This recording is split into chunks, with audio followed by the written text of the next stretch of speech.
this video, friends, I will show you step by step how to deploy apps on Base44. So friends, if you want to start, let's get started.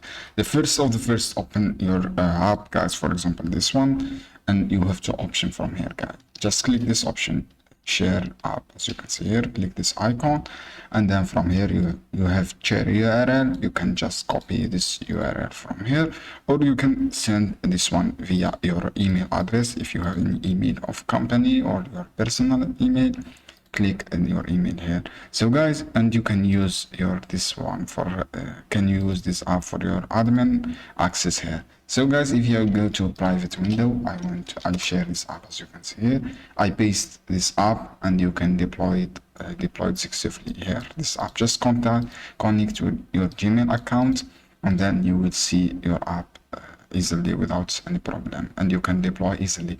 So guys, this is how you can do it. Is easy steps. I hope this guide helpful for you. Don't forget, give like and give share this video for more content, and see you on another video soon. Keep watching.